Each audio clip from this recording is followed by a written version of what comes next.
Bonsoir tout le monde.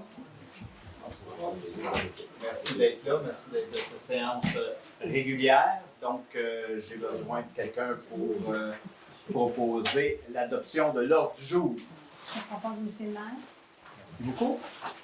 Au point 2.1, c'est l'Assemblée de consultation sur le projet de règlement numéro 194-72-2023, amendant le règlement de zonage numéro 194-2011, afin de permettre les commerces de location d'équipements récréatifs dans la zone P606. Jérémy. Oui, merci, M. le maire. Donc, en gros, on a reçu une demande de la MRC pour le parc linéaire et la zone P606 qui comprend seulement 2 lots, donc le parc linéaire et le lot à côté, qui est l'ancien bloc sanitaire en face du sentier des Cimes. Là. Donc, on suit le monde. Ouais, c'est ça. Désolé pour la carte, mais dans le fond, c'est la zone qui est en bleu ici. Donc, c'est environ où je pointe là, mon pointeur là, sur le P, donc le lot qui est là. Donc, on a reçu une demande de la MRC pour faire un commerce de location d'équipements récréatifs. Par exemple, des vélos, des raquettes, des pâtes à voilier, etc. Ski de fond. Donc, c'est pas permis à cet endroit-là. Donc, je voulais changer de zonage pour pouvoir faire ça à cet endroit-là. Donc, c'est ça. Donc, la procédure étant la même que partout ailleurs. Donc, ils ont fait leur demande et on est en consultation ici, consultation publique ici. Est-ce qu'il y a des questions? Parfait. C'est assez étrange quand même qu'il y ait tout ce développement, Sentier des Cimes, mais que ça n'inclut pas cette bâtisse. Exact, la bâtisse est située dans l'autre zone qui est le parc linéaire. Donc, le parc linéaire, il y a seulement 2 lots, c'est celui-là. Donc, c'est le commerce de détail et services de proximité.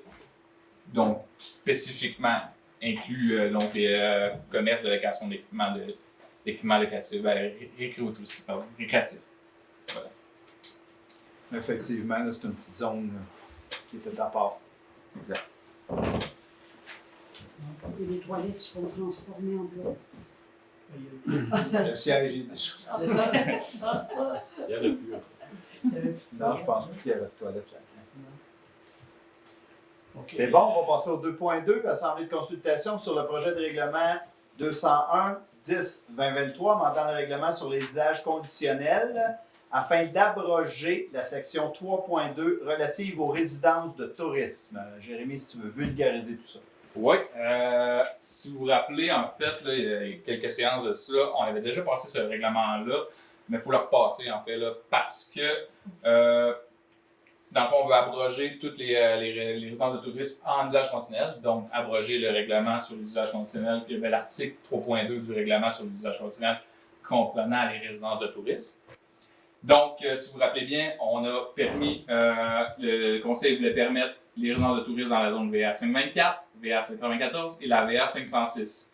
Finalement, ils ont décidé d'autoriser dans la VR 506 seulement.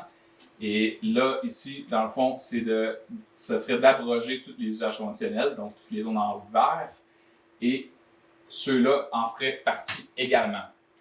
Donc, c'est ça la décision présentement du Conseil. Et donc, on le rapporte pour que les personnes qui sont ici, évidemment, ils pensaient que ça allait être autorisé d'office, donc ils ne se sont pas prononcés lors de la dernière fois qu'on a voulu passer ça. Et là, ils pourront se prononcer vu qu'on veut l'interdire donc en usage conditionnel ici. Donc, en gros, c'est pour ça qu'on le repasse. Donc, toutes les zones en vert, donc Sauvagine, je ne sais pas si on les avait. On les a plus détaillés un peu. Par secteur. Par secteur. Bon, le projet ici, c'est rue des Faucons, etc. Là. C'est du lac sauvage. Le lac sauvage qui est ici, mais évidemment, ça ne touche pas ces zones-là, mais plus Faucon, Gros-Bec. Après ça, on a tout ce qui est Sauvagine ici.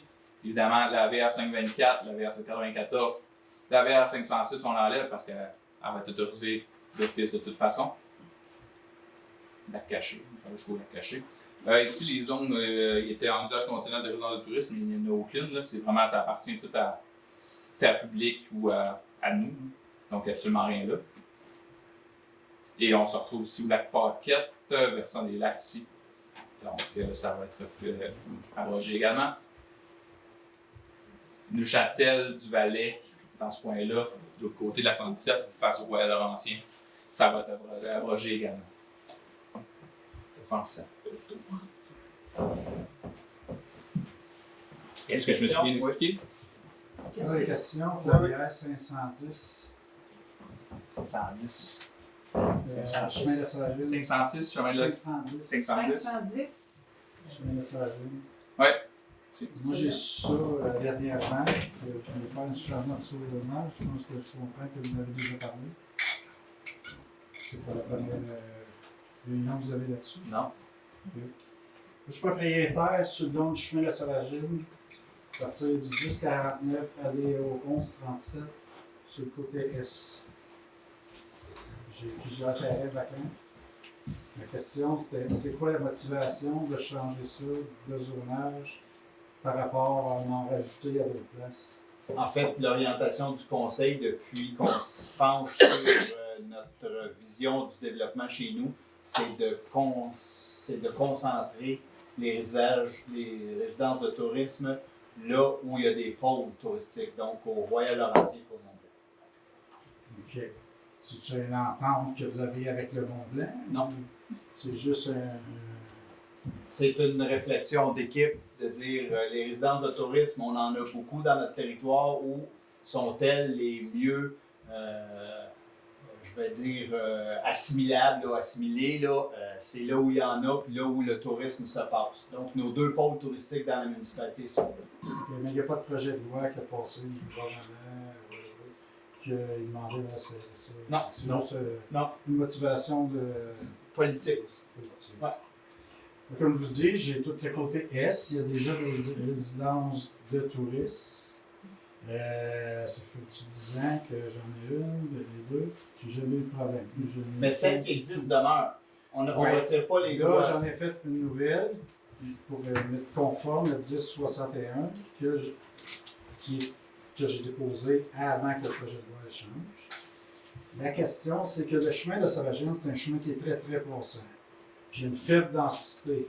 Donc, il y a déjà des résidences de touristes. Je me demandais si votre zone, elle pourrait être ratissée, puis il pourrait y avoir juste une partie du chemin de la Solagine qui pourrait rester résidence de touristes. Est-ce que c'est faisable pour nous de faire une demande, de faire une discussion avec Ben, en fait, quelques c'est ça membres qu'on est en train de faire. pour regarder s'il y aurait une partie du chemin de Solagine, vu que le côté ouest, c'est une montagne n'est pas construisible, le côté est, s'il pourrait avoir, j'ai comme 1 kilomètre qui pourrait rester résidence de touristes, qui ne nuit pas personne en avant, personne de ses côtés, personne en arrière. Il y en a déjà. Il faut cohabiter des résidences avec des résidences de touristes. Je pense que ce serait une bonne idée de continuer dans la même vision. Mais tout ça, c'est pas pour dire de ne pas les avaler, mais si vous pouvez rapetisser ou qu'on peut faire une discussion là-dessus. Ben, en fait, la discussion commence aujourd'hui. C'est ce qu'on est en train de faire. Puis là, ben, à la lumière de ce qu'on va entendre, s'il y a des gens qui sont pour, s'il y a des gens qui sont contre, parce que c'est pour ça qu'on procède par ça. C'est comme légal un peu, si on veut, c'est une démarche qui est obligatoire. Là. C'est d'entendre les résidents, c'est d'entendre les résidents de votre région, qui sont pour, sont contre, puis on prend une décision après si on va à la demande de tenue de registre, puis au moment de la tenue du registre, il va y avoir des signatures qui vont être demandées, puis on va regarder dans votre zone, les zones voisines. Est-ce que tout le monde est d'accord avec ça? Est-ce qu'on prend une décision d'aller de l'avant avec un référendum ou pas? C'est-tu possible, moi, de prendre rendez-vous avec quelques personnes, puis qu'on en discute, qu'on En fait, visualise tout ça pour voir... comment est-ce qu'on peut faire ça, Mathieu, à part ce qu'on fait présentement? Y a-t-il une possibilité de, mais il faudrait réunir... Écoute, on va falloir qu'on fasse des réunions par zone. On a 128. C'est ça? C'est pour ça que je dis ça, là. Ben, présentement, c'est le processus de consultation publique qui est là pour établir vos points. Le conseil ne prononce pas nécessairement ce soir, il n'est pas à l'ordre du jour le second projet. Donc, c'est à la séance prochaine. Fait qu'ils ont tout le mois pour réfléchir et s'il y a d'autres arguments à avoir par rapport à ça, puis d'autres réflexions, vous pouvez avoir ces réflexions-là, effectivement. Mais moi, je vous suggère de nous envoyer le courriel Tu sais, là, on parle comme ça, puis moi, je suis un peu visuel, fait que j'ai besoin de voir ce que vous êtes en train de me présenter. On pourra regarder après ça en conseil, de dire, OK, qu'est-ce que ça représente, quels sont les voisins. J'ai vu votre main, vous pouvez la baisser. Tu sais, en fait, on pourrait. Là, on commence notre discussion aujourd'hui. Puis comme Mathieu dit, le mois prochain, là, on dépose notre projet de règlement. Ça ne veut pas dire encore qu'on va de l'avant. Il y a encore des étapes qui. Mais plus rapidement, on commence à réfléchir à votre territoire et à consulter. Peut-être on pourrait faire une consultation juste par téléphone de, je dis n'importe quoi, je n'ai pas au hasard, là, de vos 25 voisins. Les 25 voisins nous disent, ben nous, là, si vous dites qu'il va en avoir des résidences de tourisme en usage conditionnel, on va s'opposer. Mais là, on va s'en compter et on va se dire, écoutez, il va y avoir une résistance. Ou si les 25 voisins disent, ah, pas de problème, peut-être que ça serait plus facile. Comme je dis, j'ai pas de voisins, je suis tout seul là. Mais c'était juste pour savoir s'il y avait des personnes, disons 2 ou 3 personnes que j'aurais pu rencontrer et expliquer. Ben, écrivez-nous un courriel. On va regarder. Là, on a vos arguments. Là. On comprend que vous voulez. On veut voir l'étendue de vos Ou je veux pas. Mais là, vous voulez, ça c'est clair. On comprend ça. Là. Fait on veut voir l'étendue de vos propriétés. Puis les zones qui sont collées sur les vôtres ont le droit de s'exprimer. Il y a un chiffre là. Ben, je vais avoir la présentation là, qui va suivre là, sur la Tu l'as? procédure. OK. Go. OK. Et à qui va parler le courriel? Ben, vous pouvez l'envoyer à Jérémy, vous pouvez l'envoyer à votre. Vous pouvez l'envoyer au conseiller de votre district, vous pouvez me l'envoyer à moi. Merci beaucoup. Monsieur. Bonjour, Maxime Legros, je suis nouvellement résident de Mont-Blanc. J'habite dans la zone 794. Et je représente ce soir la station de ski Mont-Blanc. Puis on croyait que le projet concernant la zone 794, c'est ça? On allait pouvoir avoir cette possibilité-là au niveau du développement. Au départ, on allait vers ça, Exactement. mais il y a eu une grande représentativité de la part des citoyens, donc on a retiré cette zone-là. C'est un peu de notre faute dans le sens qu'on pensait que c'était correct, puis on n'était pas là pour s'exprimer, mais là, aujourd'hui, Vous allez avoir la chance de.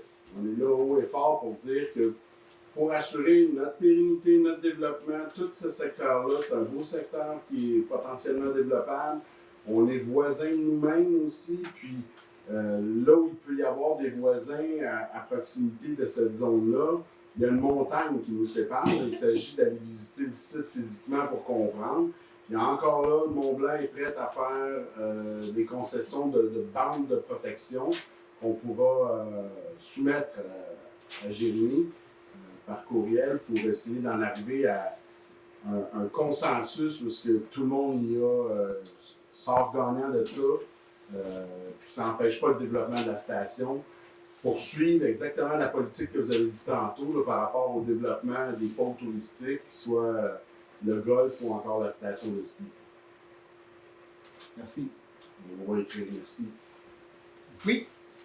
Je veux juste bien comprendre, M. Jourdain. La dernière fois qu'on en a parlé, à la dernière réunion, je pense, dans la séance du conseil, il y avait 2 choses que vous aviez apportées, que les citoyens avaient bien appréciées. La première, c'est qu'on concentre maintenant, comme vous l'avez bien dit, on concentre les zones touristiques ou les maisons de tourisme dans 2 zones, c'est clair. Ouais. Puis en même temps, je me souviens qu'on avait dit, pour éviter d'utiliser l'usage conditionnel à répétition, parce que c'est problématique pour vous autres. Ouais. Vous en avez, je ne sais pas des milliers, mais vous en avez pas mal. Puis, vous avez dit, ben on va en même temps être sûr qu'on enlève l'utilisation des usages conditionnels pour être sûr qu'on va concentrer nos trucs de tourisme aux bons endroits. Là, on dirait qu'on recommence à parler d'usage conditionnel. Je suis peut-être à côté de tout, là. Abroger, ça veut dire les retirer. On n'en veut plus. Bon, OK. Donc, la vision de la Ville, c'était d'enlever carrément l'utilisation d'usages conditionnels pour avoir des maisons de tourisme éventuellement. Donc, ça, c'était votre... Là, vous êtes dans le processus de tout arrêter ça. Non, on est dans le processus de donner le droit de parole aux gens qui auraient voulu en avoir dans leur zone. Légalement, il faut donner la parole aux 2 parties. Oui, OK. D'accord. Mais l'intention de la Ville, c'était, après avoir fait tout ça, si vous l'avez mis sur le tapis, c'est parce que vous voulez l'enlever, mais vous avez écouté tout le monde, ce qui est bien correct, là. mais dans la voiture, c'est que vous ne voulez plus procéder à la pièce. Vous ne voulez pas avoir Mme Tartampion qui arrive et qui dit moi, mon voisin est à 3 km et il n'entendra pas ça, puis monsieur, je ne sais pas qui, à 2 km, puis revenir là-dessus sur l'usage conditionnel. C'est ce que j'avais compris quand tout le processus d'abrogation va être fini. Est-ce que j'ai raison? C'est sûr que c'est dans les arguments, mais on les traite pareil à la pièce. Mais vous Les le faites résidences de après. tourisme qui soient acceptées d'office, ça prend quand même un permis. Donc, Oui, ils oui. déposent un permis pareil. D'accord. Demande de permis. Par exemple, l'usage conditionnel, ça passe par le CCU, ensuite le conseil. Il faut que ça suive certains critères qui sont énumérés dans le règlement d'usage conditionnel. C'est sûr que ça fait partie des arguments d'abroger complètement le 3.2. Quand le processus va être terminé, comme dit M. le maire, éloquemment, quand tout ça va être fini, on n'entendra plus parler d'usage. C'est notre objectif. Si c'est abrogé, C'est ça. on n'en aura plus de gens qui vont venir. En résidence de tourisme, parce que l'usage conditionnel comprend d'autres choses, les mini-entrepôts, d'autres affaires comme ça, mais pour les résidences de tourisme, si on l'abroge au complet, donc il n'y a plus de zone du tout, à moins qu'on change d'idée. Donc, effectivement, le 3.2, résidence de tourisme, usage conditionnel, il n'y en aura plus du tout. Et à ce moment-là, c'est ça, il n'y aura plus de... OK, c'est bon, c'est clair. Merci. Résidence de touriste, ça veut dire c'est quelqu'un qui loue son chalet, puis tout ça? Oui, ben en fait, avec une autorisation de la municipalité. Pas sa résidence principale, là. Je parle bien d'une résidence secondaire qui demande une autorisation de la municipalité pour faire du Airbnb, donc OK. avec l'autorisation de la municipalité et un enregistrement CTQ. 30 jours et moins. 30 jours Ouais, et moins. exact. Vous pouvez louer À la saison, il n'y a pas de 2 problème. mois, il n'y a pas de problème. C'est 30 jours et moins. 30 Vous avez jours plus et le droit. moins, les personnes n'ont pas le droit. Les mois, 31 jours. C'est C'est 31. 30, d'accord? C'est moins de 31, donc c'est 30 jours et moins. 31. 31 et moins? Ouais, ça, ouais, ça va. Excusez-moi. Excusez-moi. Est-ce qu'on fait en février, il y a 28 jours? 28 jours et moins. Tu dis la Les question. pauvres. Oui. Donc, ça signifie que les gens dans la VC 510 qui voudraient, comme monsieur, là, qui voudraient avoir des usages conditionnels, ils doivent faire la procédure à l'inverse des gens qui n'en voulaient pas. C'est-à-dire qu'ils doivent faire compléter des formulaires. La même procédure que vous avez fait. Et pour Mme la greffière, dans la VC 510, c'était 12. Oh boy. OK. Puis dans la VR 794, c'était 2. Je me souviens pas Oui, des moi, choses. je m'en souviens. OK. Ça veut dire qu'à l'inverse, les gens des zones contiguës vont pouvoir aller voter contre. Ben là, je vais arriver avec la procédure. Là. OK, Ça parfait. fait partie de la présentation. Si les questions sur le règlement sont complètes, je peux arriver avec la présentation. Merci, Jérémy. Merci, Jérémy. Merci, Jérémy.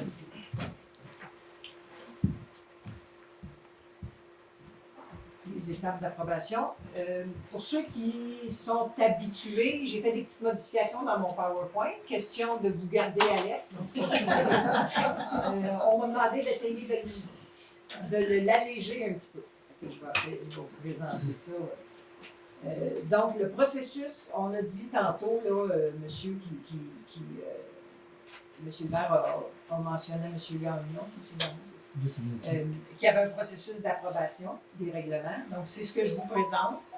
La première étape, c'est l'adoption du projet de règlement. C'est ça a été fait le mois passé, le premier projet de règlement qui a été adopté. Ensuite, l'avis public qui annonçait la consultation de ce soir.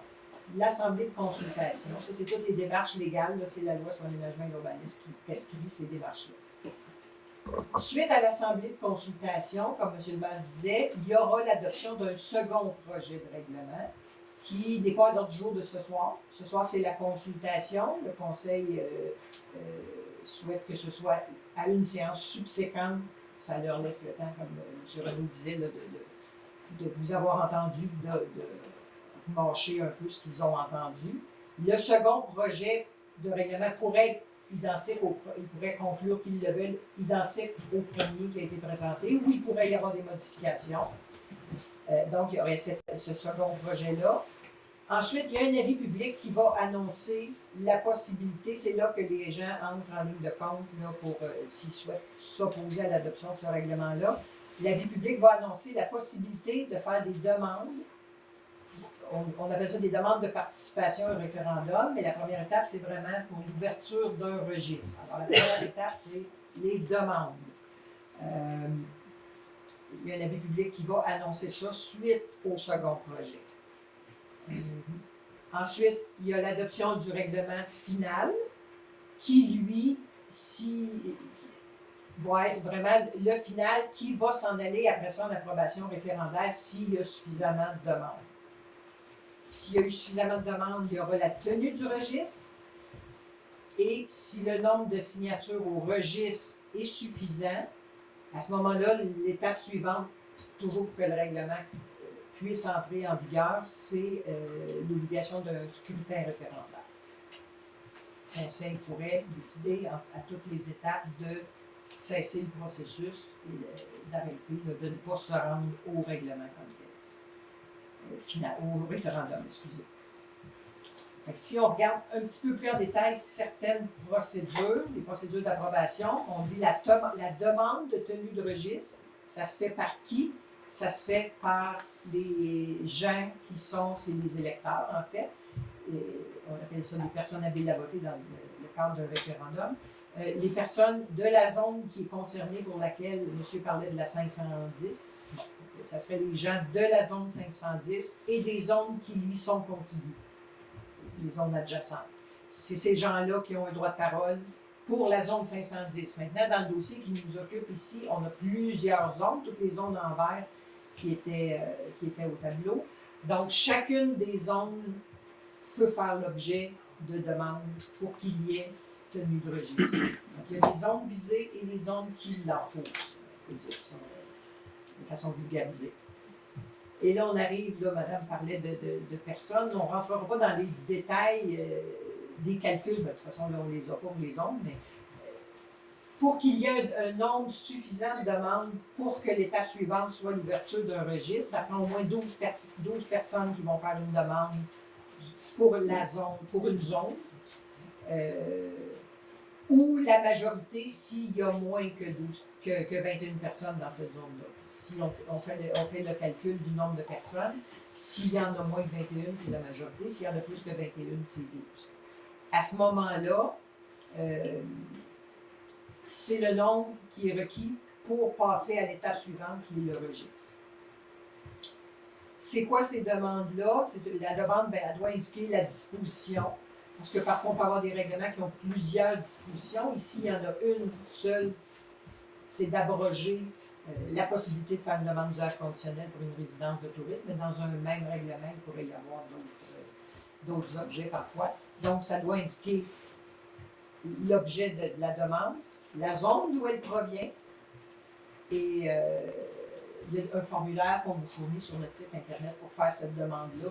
Vous remplissez le formulaire avec les informations qui sont requises. Cette demande-là, comme je disais, elle a comme objectif de réclamer qu'il y ait une procédure d'approbation par les personnes habiles à voter sous forme de registre. Donc, s'il y en a suffisamment de demandes, l'étape suivante, c'est le registre. Pour la tenue du registre, évidemment, il y a des avis publics qui sont faits. Les avis publics sont tous sur le site Internet, il y a une section spécifique là-dessus. Le registre, c'est un cahier, c'est un registre qui se tient ici à l'Hôtel de Ville, une journée en personne, de 9h à 19h. Et là, les gens, à ce moment-là, peuvent venir signer le registre. Signer le registre, ce que ça veut dire? Ça veut dire que la personne qui signe, c'est qu'elle réclame que cette procédure-là, ce règlement, pour entrer en vigueur, fasse l'objet d'un scrutin référendaire, un référendum. C'est ce que ça signifie. La signature au registre, ça veut dire je veux que ça aille plus loin à l'étape suivante, donc à l'étape référendaire. Et le scrutin référendaire doit être tenu lorsqu'il y a suffisamment de signatures au registre. Et le registre, dans ce cas-ci, on a, si je ne me trompe pas, 19 zones qui sont concernées. Il pourrait y avoir des demandes, d'exemple, juste dans la zone 510 puis dans la 5794. J'en ai deux qu'on a nommés. À ce moment-là, les autres, s'ils n'ont pas suffisamment de demandes, ils rentrent en vigueur automatiquement. Et les zones pour lesquelles il y en a eu suffisamment vont à l'étape du registre. Puis après ça, pour les zones qui en ont suffisamment, ils se rendent à l'étape suivante. Et quand on dit suffisamment de signatures, c'est soit 50% des personnes habiles à voter qu'on aura calculées si elles sont moins 25 ou moins.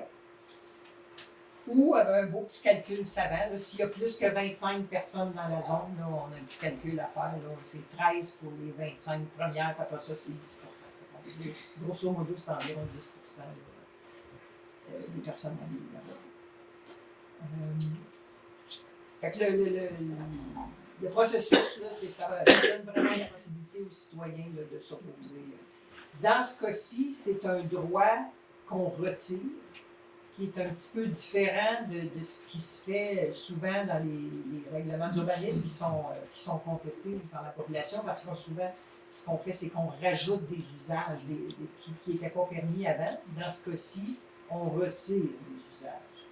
Si vous êtes en accord avec le retrait de l'usage, vous n'avez pas à faire de processus. Par contre, si vous contestez le retrait de cet usage-là, c'est là que les personnes peuvent faire les demandes et le registre, tout le processus. Mais comme M. le maire le disait, ils ont un mois là, pour se repencher là, suite à la consultation pour décider ce qu'ils mettent dans le second volet, s'il y a des modifications ou pas. Deux questions. Qui sont les personnes habiles à voter, les propriétaires? C'est un homme, un vote, ou c'est une maison, un lot, un vote? Ben, je ne vais pas entrer dans tous les détails, Non, mais là, juste c'est un savoir. peu la même chose que les élections. Okay. La différence pour le processus référendaire, la différence avec les élections, c'est que les personnes morales, les compagnies, ont des droits de vote aussi, alors que ce n'est pas le cas pour une élection. Mais c'est vraiment les électeurs. La même chose que pour les élections. La deuxième question. Est-ce que ça coûte cher un référendum? Combien ça coûte? Avez-vous une idée? C'est S'il y bien en a difficile eu? à dire parce que ça dépend.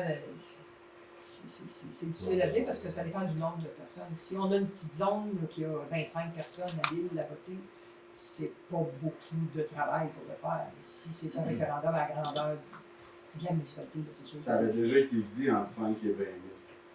Ça dépend toujours du dossier. C'est ça.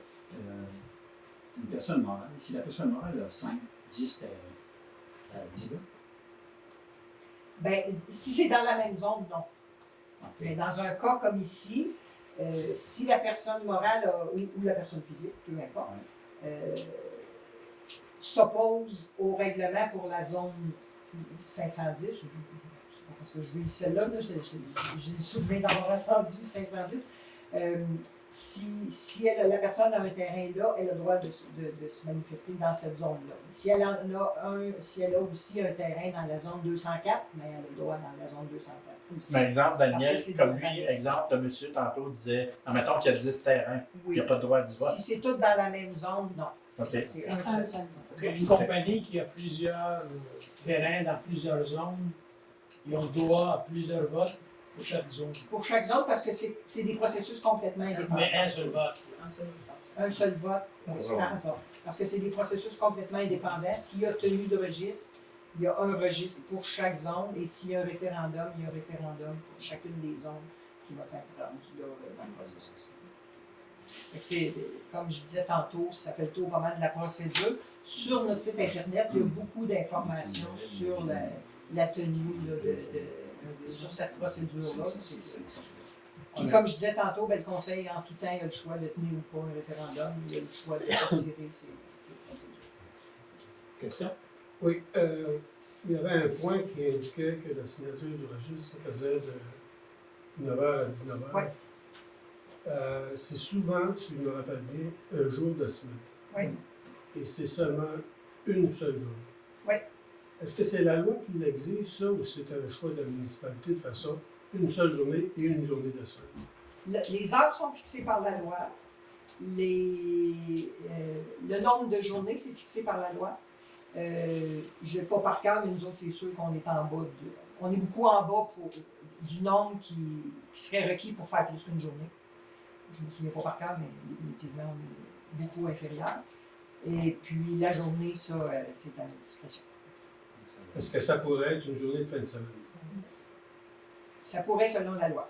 Parce que j'ai l'impression, on va avoir entendu parler des autres référendums, là, que le gros bug, c'était qu'il y avait pas mal de personnes qui auraient été en mesure de pouvoir voter, mais qui n'étaient pas là physiquement parce ils ont un travail ailleurs pendant la semaine. Et ils auraient pu très bien être là la fin de semaine. Est-ce qu'il y aurait moyen de changer ça de manière à ce que ça puisse se faire une journée où tout le monde peut voter? C'est sûr que moi, personnellement, eux autres sont là, c'est souvent pour les réunions de soir, toute la semaine, puis ils sont ici souvent jusqu'à 9-10 heures pour toutes les réunions déjà.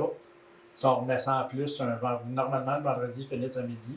Si on remet ça soit le vendredi ou le samedi, ça va lui faire des méchantes semaines. On brime leurs activités de fin de semaine. On en prend bien des référendums. Par année, on en a eu Ben là, plusieurs. ça serait peut-être notre troisième, là, si on...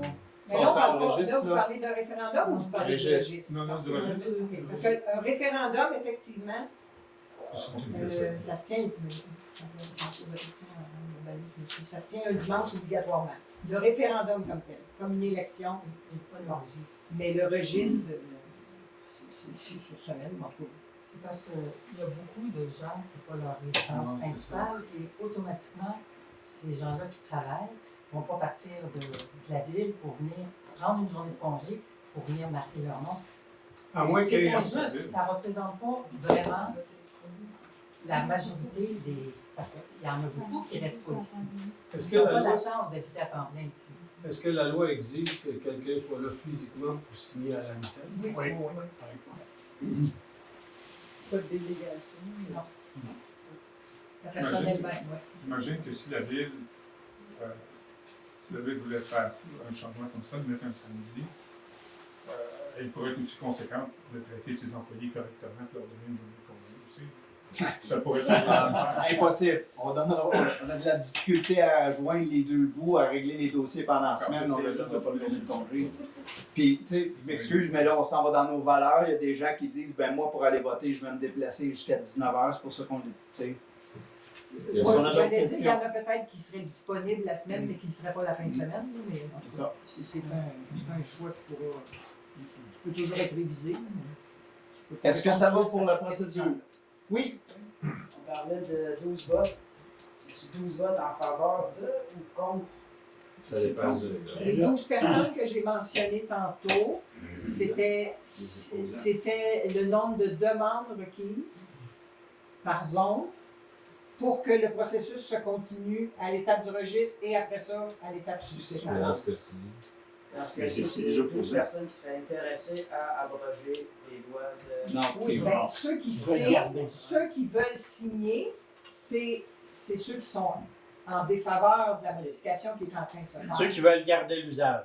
qui voudraient le garder, effectivement. Ça en prend 12. Ben là, C'est- ça dépend du nombre dans la... C'est soit 12 par zone ou la majorité s'il y a moins que 21 personnes dans une zone. Parfois, on a dans le territoire des zones qui sont très, très petites. Parfois, il y a 3-4 propriétés, donc il y a peut-être 3-4 personnes. Fait que 3-4, s'il y en a 4, ben, la majorité, ça va en prendre 3. Mais si dans la zone concernée, il y en a 100, ben, ça va être 12. Chaque zone est différente. Il y avait un autre main levée, oui, monsieur. Madame Gauthier, juste un point qui est pas clair pour moi là, dans mon esprit.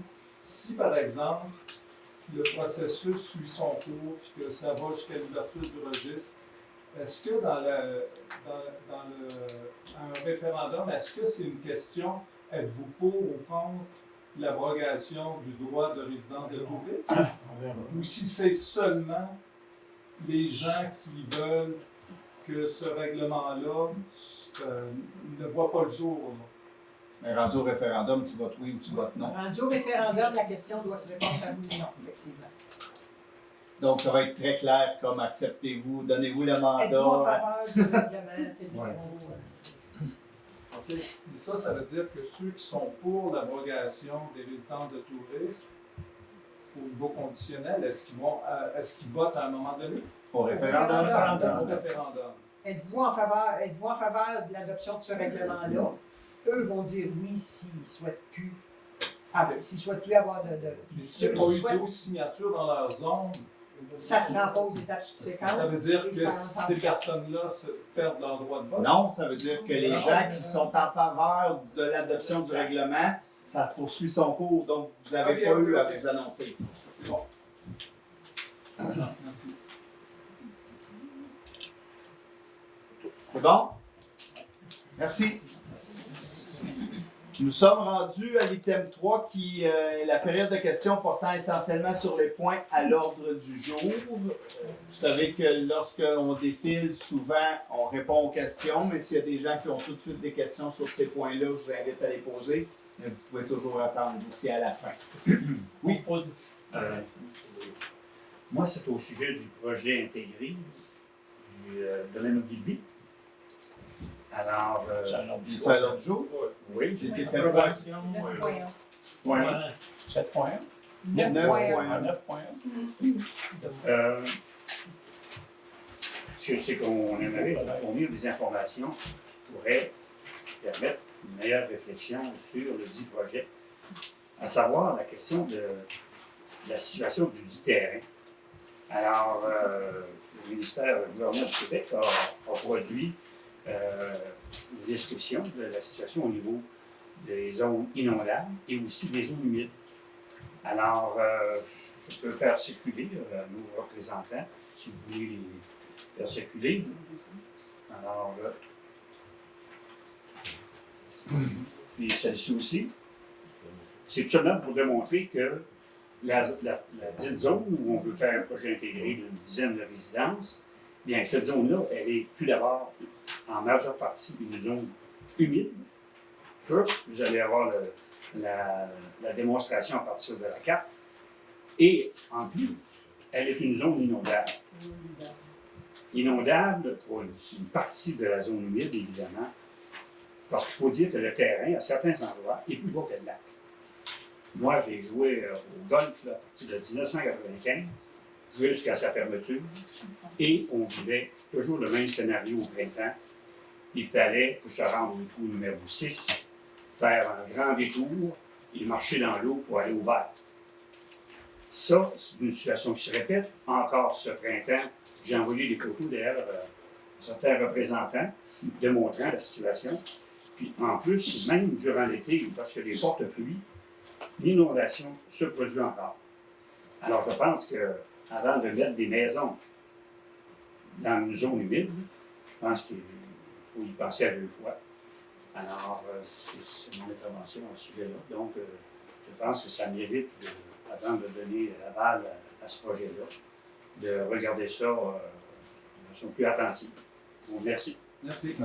Moi, je vais ajouter à propos de Luc. L'année passée, cette demande était. On l'a reculée. Excusez-moi, je vous couper, j'ai oublié, j'oublie tout le temps.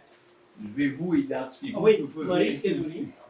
Alors, l'année passée, cette demande était au registre, on l'a retirée, mais nous, on était là, il y a plusieurs personnes, et puis la discussion était faite sur le sujet, puis on nous a dit que la demande était retirée parce qu'on demande aux promoteurs de faire une étude environnementale.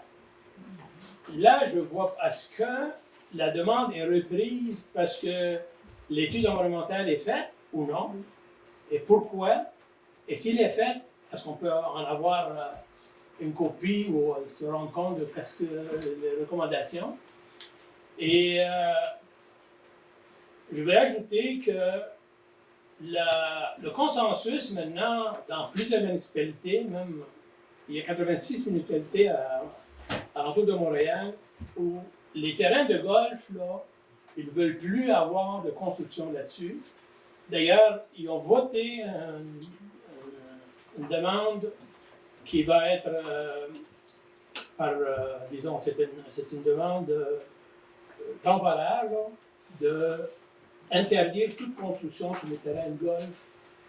Il y a 86 municipalités qui ont signé pour, et ils ont demandé au gouvernement du Québec de modifier la loi sur l'expropriation pour pouvoir faciliter aux municipalités de s'entendre sur ces terrains-là. D'ailleurs, cette semaine, Geneviève Guilbeault déposera la loi pour la modification sur l'expropriation pour permettre aux municipalités de défendre leur droit d'interdire les constructions sur les terrains de golf.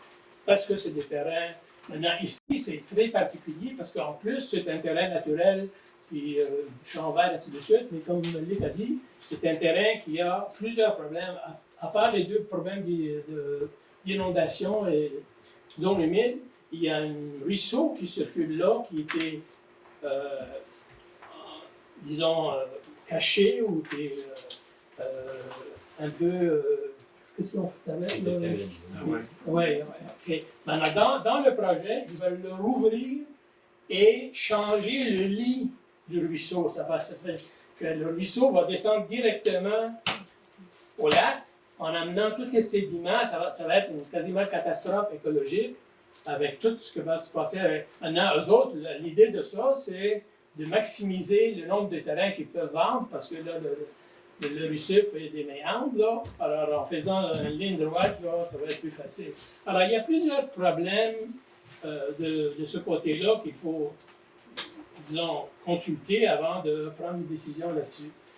Maintenant, est-ce que le promoteur lui-même, c'est un gros promoteur. Alors, c'est pas juste ces terrains-là qu'il y a pour vendre. Alors, il y a peut-être 400 terrains, là, alentour. Alors, je ne vois pas l'urgence de donner action à cette demande-là, étant donné tous ces problèmes-là qu'il y a sur ce terrain-là. Alors, il y a même actuellement un chemin d'accès qui se construit juste à côté pour faire justement le même type de développement qu'ils demandent. Alors, je ne vois pas pourquoi il va y avoir redondance et puis approuver un projet qui est pas très, disons, acceptable, tandis qu'ils font juste à côté une demande de développement similaire. Alors, il n'y a pas comme une urgence du côté du propriétaire, parce que c'est un petit propriétaire, il y a juste 2 lots, puis il vit de ça. Il y a 400 propriétés à vendre. Alors, juste tenir compte de ce fait-là. Merci. Est-ce qu'il y a d'autres questions? Oui. Oui, M. Levert, Carl Périgny. On vient de procéder à une séance de consultation publique sur l'abrogation des usages conditionnels. J'ai remarqué sur l'agenda qu'il y a une demande d'usage conditionnel pour une résidence de tourisme. Je comprends pas. Tant que le règlement n'est pas passé, les gens ont le droit de faire des demandes. Mais j'avais compris ici dans les séances précédentes que finalement, le projet de règlement avait pour objet de geler les nouvelles Dans les demandes. résidences principales. Pas dans les résidences de tourisme. Le règlement Usage sur les conditionnel. usages conditionnels, lorsqu'il est modifié, il ne peut pas y avoir d'effet de gel, selon la loi, de gel des procédures. Il y a Ah bon? certains règlements que dès l'avis de motion, les dispositions qui finalement seront dans le règlement final gèlent le droit, mais dans la procédure pour les usages conditionnels, ce n'est pas le problème. Donc, il n'y a pas de gel pour Il y ça. a pas de gel. Fait qu'il faut vivre avec les règlements en place qui sont là présentement. Est-ce qu'on a d'autres questions? Merci. Excusez. Oui. Les Rossoni. La question de monsieur, est-ce qu'elle est répondue? Est-ce qu'il y a eu une... Je n'ai pas entendu de questions, j'ai entendu beaucoup de commentaires. J'ai demandé une question sur le rapport en écologie. Ah oui, elle faisait partie de son préambule. Oui, on a eu un rapport. Est-ce qu'on peut Est-ce qu'il avoir- va être disponible? On peut-tu Non. faire un document? Non, ça nous appartient pas. Non, c'est le document dans le fond appartient au promoteur. Vous pouvez faire une demande d'accès à l'information si vous voulez. Ok, je vais vous le poser différemment d'avance. Excusez de reprendre votre question. Ouais, ça va. Juste savoir, est-ce que, d'un point de vue environnemental, le CCE va être saisi de ça ou a déjà été saisi et a accepté ou refusé ce dossier? Non. La réponse est non, ça ne l'a pas passé au CCE. Mais par contre, moi, je l'ai regardé très attentivement, par exemple. Fait que donc, Et conclusion? c'est ça. Fait que d'après ce qui avait été présenté l'année dernière, son projet a été changé. Fait que les maisons ne sont plus au même endroit. Et puis, en principe, ça respecte les zones humides. Qu'est-ce qu'on voulait dire par là? C'est ça. difficile. Bon. Bon, on va excusez. Mais si vous voulez, M. On- Rosconi, on pourrait, on- quand on sera à la résolution, vous aurez tous les. Ok. Vous aurez tous les. Ouais, c'est correct, ça. On est rendu au point 4, c'est l'approbation des procès-verbaux. Avant que je demande l'approbation des procès-verbaux, comme les membres du conseil les ont reçus d'avance puis ont eu la chance de le lire, M. Michel Bédard a un point à nous mentionner. Relativement aux résolutions numéro 12, 128, 129, 131, adoptées lors de la séance du Conseil municipal du 2 mai 2023, alors que j'étais absent, je déclare que conformément aux dispositions de l'article 361 de la loi sur les élections et les référendums dans la municipalité, je suis susceptible d'être en conflit d'intérêts sur ces questions à raison du fait que je suis personnellement propriétaire de résidence de tourisme, de même que ma conjointe. Je me suis donc abstenu de participer aux délibérations. Je fais cette déclaration en retard parce que je n'étais pas là. Monsieur le maire l'a fait un peu à mon nom, mais dans la loi, il est prévu que je dois la faire officiellement lorsque je suis présent. C'est ce que je viens de faire. Merci, Michel. Donc, ça me prend un proposeur pour l'adoption des procès-verbaux. Propose, M. le maire. M. Brisson, merci. Ah, tout le monde est d'accord? Oui. Oui. Merci. Au point 5.1, c'est notre point de subvention aux organismes à but non lucratif. Carole. Donc, pour ce mois-ci, je présente le Centraide, donc Laurentide, au montant de 2700, qui était le déjeuner du maire, je pense. Hein, c'est ça. Donc, on avait ramassé les sous, donc ça s'en va à Centraide. Ensuite, j'ai la Fondation de la Fonde du Québec, 100 $. Maison de la Famille du Nord, un 5 000 $. Je sais que c'est un montant quand même plus gros qu'habituellement. Ils font l'acquisition d'une bâtisse. On sait que les loyers sont très chers. Donc, c'est sûr que là, ils veulent acquérir un bâtiment. Donc, ils font des demandes de subvention. Et ça, c'est pour pouvoir assumer la continuité de leur service. Donc, je propose ces organismes.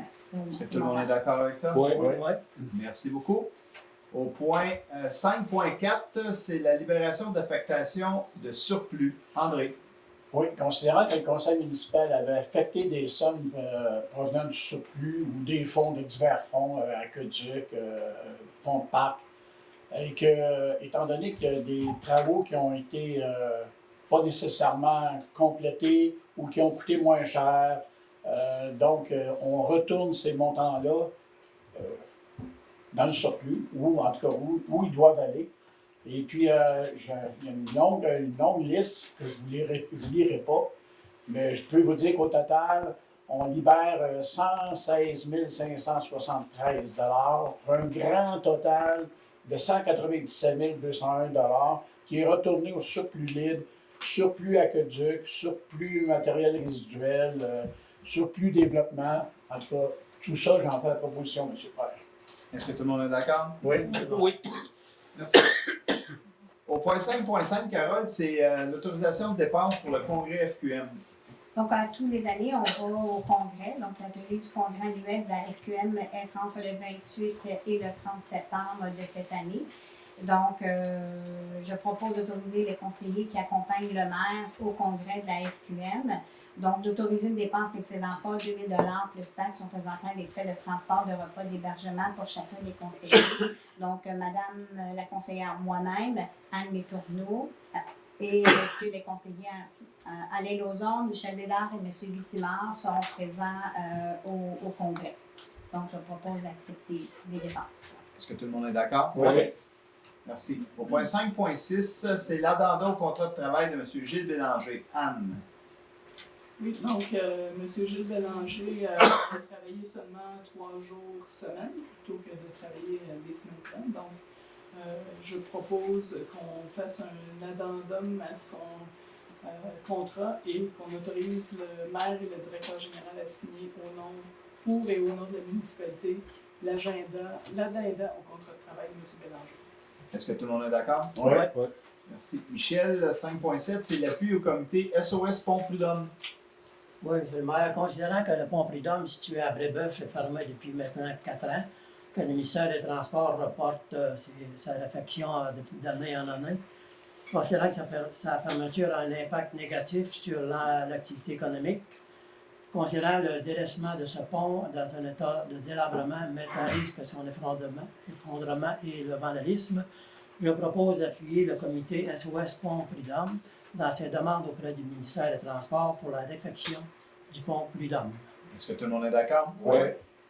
Point 5.8, encore Michel, c'est l'appui au comité de candidature de Blainville dans sa démarche d'obtention de la finale des Jeux du Québec 2026. Hiver 2026, excuse-moi.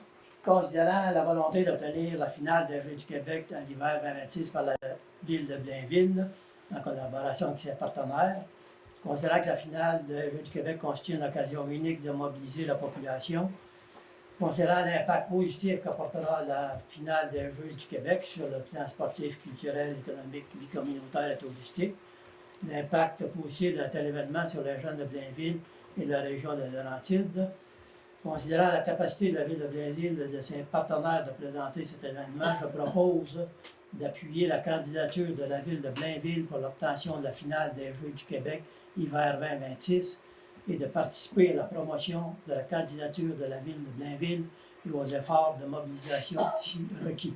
Est-ce que tout le monde est d'accord? Oui.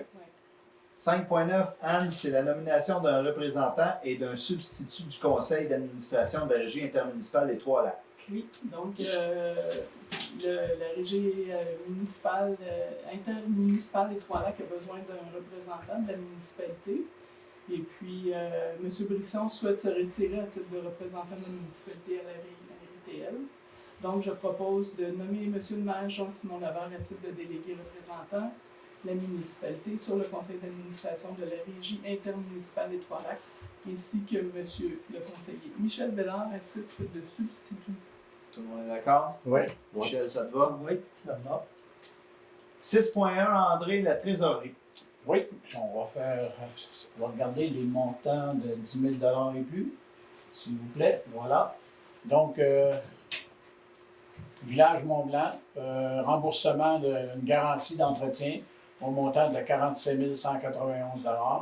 Bell Canada pour la réparation de câbles, 20 039 $. Normec Construction, c'est le déneigement et déglaçage, 2022, c'est le dernier versement au montant de 36 382 $. Excavation RB Gauthier, c'est de la fourniture de pierres, récupération d'asphalte et de matériel, pour un montant de 11 464 $. MRC des Laurentides, c'est notre quote-part additionnel et contribution pour l'asphaltage du parc linéaire, 43 662 $. Solmatec, donc études géotechniques de la TEC pour les travaux qu'on fait pour la subvention de la TEC, 34 305 $. Ville de Mont-Tremblant, c'est l'ajustement de la quote-part pour les services d'incendie, 88 857,75 $, pour un grand total de 281 902 $. Maintenant, je vais vous faire la lecture de la résolution. Considérant que la liste des déboursés numéro 392-05-2023 du 20 avril au 20 mai 2023 totalise 796 043 $ et qui se détaille comme suit. Les chèques au montant de 137 814, transfert bancaire 501 205, salaire du 20 avril au 24 mai 156 973 pour un grand total de 796 043 $ et 22 sous. Je propose d'approuver la liste portant le numéro, la liste des dépenses portant le numéro 392 05 2023. Tout le monde est d'accord? Oui. Merci. 6.2, c'est le dépôt de la liste des virements budgétaires effectués conformément à l'article 10 du règlement 160-2007 décrétant les règles de contrôle et de suivi budgétaire. Monsieur le DG. J'en fais le dépôt de moi. 6.3, c'est le virement de crédit budgétaire et affectation. André. Considérant que les virements de crédit permettent à régulariser les comptes budgétaires en insuffisance et de permettre le réaménagement du budget alloué en fonction des dépenses effectuées. Considérant qu'à l'extérieur de ce cadre réglementaire, les virements et affectations proposés doivent faire l'objet d'une approbation du Conseil, je propose de procéder au virement de crédit et affectation tel que détaillé au tableau préparé par le service de la trésorerie. Tout le monde est d'accord? Oui. Merci. 6.4, le dépôt de la liste des autorisations de dépenses accordées en vertu du règlement 160-2007 décrétant les règles de contrôle et de suivi budgétaire. Mathieu. Je vais appeler également le dépôt seulement. Merci. 6.5, l'affectation de crédit pour divers projets. André. Oui, considérant que la municipalité souhaite financer certains projets à même les surplus de fonds réservés, considérant que conformément au règlement 160-2007 décrétant les règles de contrôle et de suivi budgétaire, toute dépense doit être par un pouvoir à être effectué ou engagé doit être dûment autorisé par le Conseil. Donc, je vous donne un petit aperçu, excusez mon ordinateur également. Travaux de réflexion de chemin du lac Caché, 380 000. Travaux du parc de la gare, 200 000. Exemple, station d'épuration des eaux usées, 20 000 aménagement extérieur, espace de repos à l'hôtel pour 2 500 Ce sont des montants j'en fais proposition, M. le maire. Est-ce que tout le monde est d'accord? Oui. Oh, il y a une chose importante, station de lavage, 17 000 pour les bateaux, 17 000 qui est alloué. Puis, dépendamment de quelles sont nos valeurs, il y en a un autre aussi, travaux de réaménagement du parc Gérard-Legault. Bien sûr. On a commencé les études pour le réaménagement du parc, donc 10 000 de dépenses aussi. Merci. André, tout le monde est d'accord avec ça? Oui. Merci. Au point 7.1, c'est le dépôt du certificat attestant l'approbation par les personnes habiles à voter du règlement numéro 303-2023, décrétant des travaux de vidange des boues et des étangs aérés et autorisation à un emprunt de 615 000 $. Donc, j'en parlerai dans mon tour de table. Ça faisait partie de notre séance spéciale, l'octroi du contrat de la vidange des boues. Donc, Mathieu. Bon, j'en fais le dépôt, monsieur le maire. Merci beaucoup. On est rendu aux travaux publics. 8.1, André, confirmation de la permanence de M. Patrick Sainte-Marie au poste de journalier chauffeur opérateur. Oui, M. Sainte-Marie était à l'emploi de la municipalité depuis le 7 décembre 2020. Il y avait une condition à son engagement, c'est qu'il complète son secondaire 5. Et il est allé chercher son secondaire 5, considérant que M. Sainte-Marie a obtenu une équivalence du secondaire 5. Donc, je propose d'accepter la permanence de M. Patrick Sainte-Marie à compter du 14 mai 2023, conformément aux dispositions de la Convention collective. Tout le monde est d'accord? Oui. Merci. Bravo, M. Sainte-Marie. Oui, bravo. 8.2, André, octroi d'un contrat pour les travaux de réfection de voirie, chemin du lac Caché. Oui, voici, considérant que la municipalité a publié un appel d'offres pour des travaux de réfection de la voirie sur chemin du lac Caché, considérant que 7 fournisseurs ont déposé une soumission le 8 mai 2023, puis je peux vous dire que 7, là, c'est assez rare.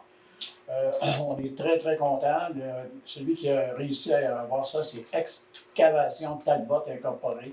Je crois qu'il est à Saint-Jérôme, je ne suis pas trop certain, pour un montant de 368 849 $. Et les autres, là, je vous dirais qu'il y a 393 000, 394 000, un autre 394 000. Ça se tenait tout. On était bien contents de ça. Considérant que la solution d'excavation Talbot est la plus basse et qu'elle répond au devis, donc je propose d'octroyer à Excavation Talbot Incorporée le contrat des travaux de réflexion de la voirie du lac Caché au montant de 320 808 $ et 59 sous plus les taxes. Tout le monde est d'accord? Oui. Oui. Merci. 8.3, Guy, amendement à la résolution 12-085-04-2023 autorisant la signature d'un bail pour la location d'un entrepôt. Oui. Considérant que le Conseil a, par la résolution 12-85-04-2023, autorisé la signature d'un bail pour la location d'un entrepôt, considérant qu'une erreur s'est glissée à cette résolution quant à la portion des taxes municipales payables par la municipalité, je propose d'amender cette résolution-là afin de modifier le montant de 754,65 par 2263,95, représentant le tiers des taxes municipales. Tout le monde est d'accord? Oui. Merci. Guy, encore 8.4, approbation du devis pour des travaux de remplacement de ponceau, décharge des lacs Nantel et Brissette. Oui.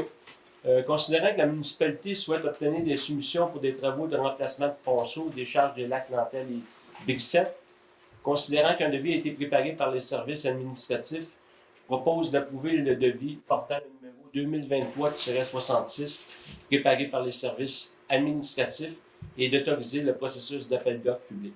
Tout le monde est d'accord? Oui. Merci. 8.5, Guy, approbation du décompte numéro 1 de Groupe La Verdure Construction pour les travaux de construction des ateliers municipaux. Oui.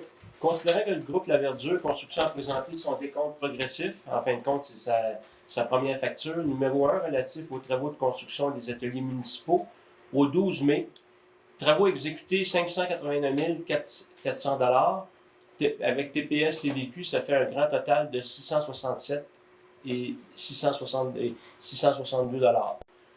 Considérant la recommandation de Jean-François Parent, architecte de PLE Architecte, je propose d'approuver le décompte, numéro 1, produit par Groupe La Verdure, et d'autoriser le paiement à Groupe La Verdure de la somme de 589 400 plus taxes, tel que détaillé au décompte progressif numéro 1.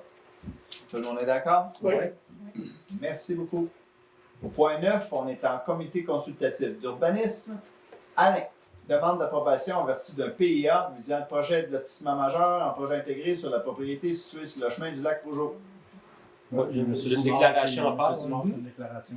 Oui, je déclare mon intérêt dans la question traitée dans la présente résolution en raison du fait qu'il est propriétaire d'un immeuble et est concerné par un litige en lien avec le secteur concerné. Je m'abstiens de participer aux délibérations et de voter. Considérant qu'une demande de projet de lotissement majeur a été déposée au service de l'urbanisme et de l'environnement par M. I. Olivier Collardi de APE Urbanisme Conseil, mandataire pour Club de Golf.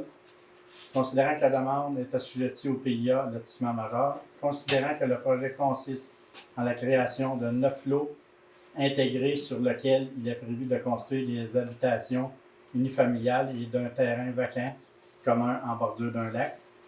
Considérant que les travaux proposés respectent les objectifs du PIA 004, considérant que pour toute intervention dans un cours d'eau, le demandeur devra recevoir les autorisations auprès des instances responsables, considérant que le comité consultatif, par sa résolution, recommande au conseil municipal d'approuver le PIA, considérant qu'un litige oppose plusieurs propriétaires du secteur concerné par la présente demande et le requérant du club de golf Mountain Acres et que la municipalité est mise en cause dans la dite poursuite judiciaire, il y a lieu de s'assurer de la préservation des droits des parties en attendant le jugement sur la dite poursuite. Je propose d'approuver le PIA, mais le tout conformément à la recommandation du CCI, mais de n'émettre aucun permis de construction à l'emplacement où les demandeurs dans l'instance revendiquent des droits de passage tant et aussi longtemps que jugement ne sera pas rendu dans le dit dossier ou qu'un règlement hors cours soit conclu. Qui est en faveur? Mais est-ce qu'on peut poser des questions là-dessus? Parce que là, on nous propose quelque chose, mais là, on dit, tu sais, est-ce qu'il y a une demande d'études environnementales qui a été faite? Est-ce qu'on peut les avoir, qu'on peut l'étudier avant de prouver ça? On a dit que la demande, on a dit qu'on avait reçu le rapport, on a Oui. dit qu'on ne pouvait pas vous le donner. Madame Letourneau a mentionné tantôt qu'elle est notre conseillère en environnement, qu'elle a regardé et que les constructions respectent les limites. Oui, mais nous, comme citoyens, on a un droit de regard, non? Non, ça ne vous appartient pas. Ça ne nous appartient non, pas, mais le rapport. non, mais l'étude environnementale, là, c'est une étude environnementale qui c'est pas un secret, là. Alors, s'il y a des questions là-dessus, on doit pouvoir poser des questions. On peut pas. On a énuméré actuellement à peu près 5-6 défauts dans ce projet. Et là, tu sais, on dit que la 3/4 de cette zone-là est inondée et une zone humide. Là, vous dites que tout est correct. Là. On n'a pas dit que tout était correct. Mais là, vous dites Soyez assurés, monsieur, que notre service d'urbanisme qui s'asseye en zone inondable ou humide ne mettra jamais de permis. Si on émet le permis, c'est parce que ça respecte les Est-ce normes. que vous avez consulté ces photos-là? On a tous les documents. Notre urbaniste a tous les documents. Il n'y aura pas de construction qui va se faire sur un cours d'eau. Il n'y aura pas de construction qui va se faire ne respectant pas les limites des cours d'eau. Merci. Notre service d'urbanisme est embauché pour s'assurer de ça.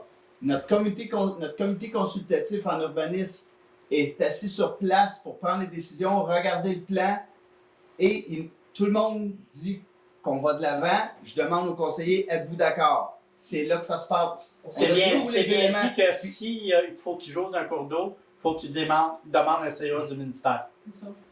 Oui, mais là, les trois, je ne comprends pas que c'est approuvé, mais on ne voit pas où ça va être construit. Il y a 10 lots. On vous a donné un plan. Il ne nous a pas donné des certificats d'implantation. Il a fait des lots.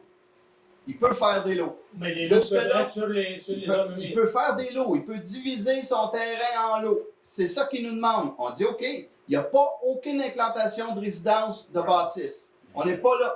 OK, actuellement, ce que vous me dites, c'est que vous approuvez juste les lots, vous Oui. n'approuvez pas la construction. On approuve Juste le les lots. lotissement. Le lotissement majeur. Le cadrage. Oui. Puis comme on fait partie du litige, nous aussi, on fait partie du litige de la municipalité, on vous le dit en dernier, il n'y aura aucun permis qui va être émis. Rien. OK. Puis là, quand il va demander, mettons, sur tel lot, une bâtisse, l'urbaniste va regarder où il met le champ d'épuration. Si ça rentre pas, il n'aura pas de permis. OK, actuellement, c'est juste le Le zonage lotissement. des lots. là. Il n'y a aucune bâtisse de demander. Quand ça va être demandé, si ça ne respecte pas, il n'y aura pas de permis. OK, mais il y aura consultation sur ça, là. J'imagine qu'on le demande de construction maintenant. Pas pour les permis. Il va devoir respecter la réglementation ministérielle, municipale, MRC. Donc, il ne pourra pas mettre une maison s'il ne peut pas. Mais il peut diviser un terrain et vendre un terrain. Oui, je comprends. Mais est-ce qu'on peut penser, lorsque le permis de lotissement est fait, l'engrenage est drôlement parti, là, pour les 9 petites maisons? Je suis d'accord avec vous que l'engrenage est parti, mais il ne construit rien. On ne lui donne pas l'autorisation de construire. Puis même dans son permis, il disait qu'il y avait un des terrains sur lequel il ne bâtissait pas de toute façon. Non, c'est Un terrain, ça. Par rapport aux autres, nous, on la considère quasiment les 3/4 de cet endroit-là zone inondable. Alors, un terrain. En Mais tout cas, sachez que le promoteur a le droit de diviser, il nous demande Oui. s'il peut diviser. Puis après ça, là, entre vous et moi, là, lorsqu'il va mettre ce terrain-là à vendre, il va devoir prouver à l'acheteur que l'acheteur peut se construire là, qu'il y a de l'espace pour mettre une maison, son champ d'épuration, qui respecte les bandes riveraines. Ce bout-là, là, il ne m'appartient pas, puis il ne nous appartient pas. par exemple, juste une question avant Luc. L'idée de rouvrir le ruisseau là, et changer son cours, est-ce que ça c'est approuvé? Non, ben je ne sais pas. Il faut pas voir rendu là, il faut qu'il demande un CA au ministère. Ça, c'est sûr. C'est pas nous, là. C'est pas une municipalité, Non, c'est on le a pas ministère de vraiment ça, ça va être l'Environnement le de ministère. Québec. Juste OK, il va faire une autre demande. Oui. Juste une information. Est-ce que le comité consultatif a eu les cartes LIDAR? Parce que ça dit, ça c'est du gouvernement, ça dit que c'est une zone inondable, non seulement humide, je comprends qu'on les a mieux délimitées, mais ça, c'est des cartes LIDAR. Donc, je ne sais pas. On a tout ça en principe. Vous avez- Si tout ce qui existe, on les a à Je l'urbanisme. suis pas certaine, en fait. Ben, ça, c'est En là. principe, ils sont obligés de nous les fournir. Ils sont obligés de nous les fournir. Analysé par notre biologiste et qui avait été faite à la demande du conseil de le mettre à jour. Donc C'est pas une biologie, c'est du terrain, c'est le relief du terrain qui fait en sorte que, mais moi, je comme parle de Luc a dit, caractérisation environnementale, là, c'est un rapport complexe. La personne est allée sur le terrain, puis elle a vu, elle a constaté ce qu'elle voyait, puis elle a analysé, c'est signé par un biologiste. Est-ce que ça va en contradiction avec le gouvernement du Québec? Ben, parce que ça, c'est. Visiblement, on dirait que selon vos dires, peut-être. Là. Je pourrais pas, moi, je ne prononcerai pas sur ce que l'évidence du gouvernement a dit et fait. Mais en même temps, ce qu'on vous dit, c'est qu'il y a un professionnel qui l'a signé, qui l'a analysé, qui a été analysé par nos services. Et ensuite, même Mme Letourneau également l'a regardé. Puis, ça les a contraints, on le dit comme ça, parce qu'ils ont réduit le projet un peu. Ils ont recoupé le terrain parce que finalement, ils se sont rendus compte qu'il y avait des secteurs qui, je vais dire, qui n'étaient pas plus inondables, mais qui avaient plus d'eau prévue. Donc, oui, le travail a été fait, il a été reconsidéré. Donc, c'est ce qu'on vous dit. Est-ce que le LIDAR, c'est un des éléments qui doit être regardé dans le cas de l'émission d'un permis de lotissement?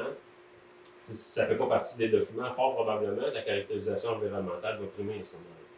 Mais le LIDAR, tout ce qu'il fait, là, c'est définir les niveaux des plans. Là. Alors ici, ça se démontre que le plan d'eau et le niveau du golfe est quasiment plus bas que le niveau d'eau. Et alors, je comprends pas que...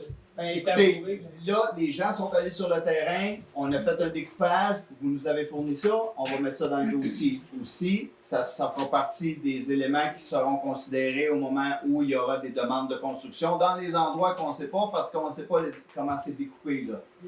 Rendu là, il va avoir le droit de faire juste 3 maisons, peut-être. Fait qu'il va faire la demande. Donc, pour le projet, qui est en faveur? Non, c'est bon. Merci beaucoup. Point 9.2, c'est une demande d'usage conditionnel déposée par M. Frédéric Drolet visant l'implantation d'une résidence de tourisme sur la propriété du 10 Chemin des Mallards. Alain. Oui, je m'excuse, allez-y. Je fais la même déclaration que j'ai faite tantôt là, concernant les maisons de tourisme. Je n'ai pas participé au caucus et je ne voterai pas. Parfait, merci.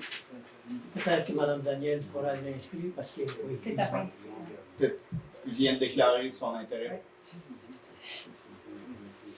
Alain. Excusez-nous, monsieur. Merci.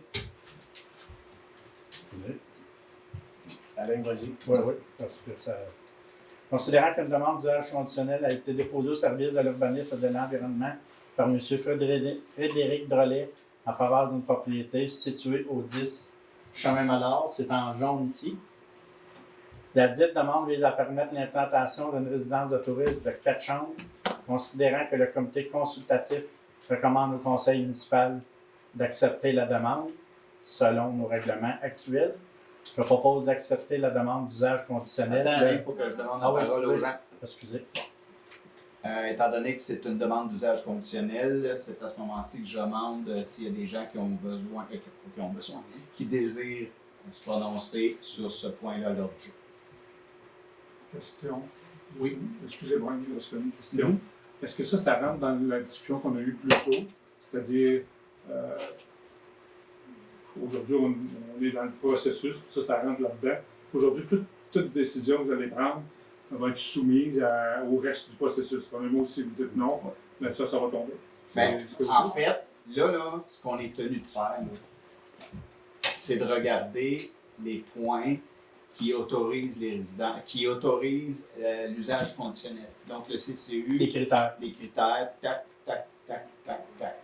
Puis là, je suis désolé de me prononcer, M. Frédéric Drolet, si vous êtes ici présent. Moi, j'ai voulu qu'on les regarde comme il faut, ces critères-là, parce que moi, je me suis prononcé quand j'ai dit que des résidences de touristes dans la municipalité, je n'en voulais de moins en moins. Malheureusement, ils respectent tous les points sur le règlement présentement. Donc, ça causerait préjudice si on disait à M. Drolet non, parce qu'on n'a aucun argument. Si on avait eu des gens ici dans la salle qui s'étaient opposés, qui nous avaient mentionné, qui étaient voisins, là, on aurait considéré, on aurait été débattre ensemble, puis on aurait probablement pris une décision. Le processus a été respecté, la fiche a été mise, on a attendu. Personne s'est objecté. Personne s'est objecté. Puis là, on va avec le règlement jusqu'à temps que ça ait changé. Si le règlement est changé, c'est abrogé, qu'est-ce qui arrive? Non. Il ne pourrait plus le demander. Non, mais après, celui-là, si on dit oui, il a le droit de le garder, mais les futurs, après, la journée que le règlement va être passé, il ne sera plus possible. Donc, il va le garder, mais il va être en droit acquis. Ouais. Jusqu'à temps qu'on puisse prouver que ça fait 1 an qu'il ne l'utilise plus. Qu'il ne l'exploite plus. Est-ce que ça se pourrait que les voisins soient au courant? Ben, Parce en que fait, moi, c'est la question que j'avais posée. Fait que je suis allée sur le terrain, puis les 2 terrains qui sont à côté ne sont pas encore bâtis. Fait que donc, c'est le même propriétaire, les 2 terrains qui sont de part et d'autre, puis c'est des terrains qui ne sont pas encore bâtis. Puis, il y avait effectivement une affiche pour dire qu'il y a une demande pour faire une résidence de tourisme à cet endroit-ci qui a été posée là, sur le terrain. Fait que donc, tous les résidents qui sont qui passent par là ou qui sont prêts, ils ont eu la chance de voir que c'était pour devenir une résidence de tourisme. C'est la procédure habituelle qu'on fait partout. Qui est en faveur? Merci. 9.3, c'est une demande de dérogation mineure déposée par M. Patrick Veilleux visant la marge latérale pour régulariser l'implantation d'un bâtiment principal sur la rue Wilson. Oui, c'est sur la rue Wilson en avant ici. C'est vraiment juste une petite. Dans le fond, c'est le contracteur qui s'est trompé un peu là, quand il a implanté la maison. Là. C'est vraiment une petite, comme une petite coquille là, qui sont trompés. Là. C'est ce bord-là à 3,57 au lieu de 4 mètres. Est-ce qu'il y a quelqu'un dans la salle qui veut se prononcer? Monsieur Alain? Donc, oui. Est-ce que tout le monde est d'accord? Oui, tu le proposes? Oui, proposé. Est-ce que tout le monde est d'accord? Oui. Merci. 9.4, c'est une demande de dérogation mineure déposée par Mme Melissa McIntyre visant la marge avant pour l'implantation d'un garage sur le chemin du Racketeur. Oui, c'est ça. C'est le terrain jaune ici. La madame, c'est ça, elle va se faire garage, mais où sa maison est placée, à gauche, c'est un talus avec le lac qui n'est pas là. Puis il n'y a pas d'autre place sur le terrain à cause du champ d'épuration et tout. La seule place, c'est en avant de la maison. Puis normalement, c'est 15 mètres au lieu de 5,8. Mais on s'est rendu compte aussi que le chemin, il y a une grosse partie qui est déjà boisée. Fait que ça lui donne à peu près son 15 mètres. Fait que c'est pour ça que ça a été accepté. Je propose, M. le maire, d'accepter la demande. Est-ce qu'il y a quelqu'un dans la salle qui désire se prononcer? Peut-être un commentaire, parce que ça va être la première fois que dans ce secteur-là, il va y avoir des garages plutôt à proximité en avant. Est-ce qu'il y a des normes au niveau architectural? Il ne faut pas qu'il y ait un garage en tour. Peux-tu montrer la prochaine image? C'est sûr que ça va être caché, là. C'est ça. Ce qu'il faut mentionner, par contre, c'est que la rue est ici, là, derrière. C'est tout boisé. Le garage ne sera pas vu. La maison est sur comme un buton de peut-être 10-15 pieds. Ils vont creuser, ils vont rentrer le garage en bas de la maison. Mais ça ne sera pas vu du chemin. Ça ne sera pas vu parce que déjà, c'est embarré. Oui, c'est ça. Ils ne pourront pas couper sur le côté de la rue. Ils vont couper juste en avant de la maison. Est-ce que c'est ce dossier-là que notre implantation de rue n'est pas tout à fait à la rue? C'est ça. C'est comme si quand vous regardez le terrain, là, dans le fond, quand les comités de CCU ont regardé ou analysé le dossier, ils ont vraiment pris le terrain comme étant là. Mais disons que le terrain ou le chemin, il passe à peu près où c'est écrit chemin du lac Racketeur. Il n'est vraiment pas dans son emprise, le cadastre. Quand on regarde sur le cadastre, il n'est pas à bonne place. Il ne passe pas là. Il y a une grande bande d'à peu près 10-15 mètres d'arbres entre les deux, entre la bande. Dans le fond, de respecter le fameux 15 mètres, il serait là, sauf qu'effectivement, en termes de l'eau, de grandeur de l'eau et de marge, ça ne le respecte pas. Puis la maison n'est pas face au chemin, elle est côté au chemin. Donc le garage aussi va être juste un côté de garage qu'on va voir à travers les arbres ici, on va travailler. Est-ce que tout le monde est d'accord? Oui. Merci. Au point 9.5, c'est une demande de dérogation mineure déposée par M. Stéphane Crépeau visant la marge arrière pour régulariser l'implantation d'un bâtiment principal, chemin des Boisés. C'est un peu comme tantôt, là. C'est un autre petit cadastre qui ça a mal été fait. Les mesures du terrain et des bâtiments ont été réalisées par l'arpenteur en période hivernale. Fait que c'est ça qui fait qu'il y a une coupe de mètres là, ça ne marche pas l'affaire. Fait que, M. le maire, est-ce qu'il y a quelqu'un dans la salle qui veut se prononcer sur ce point-là, poser des questions?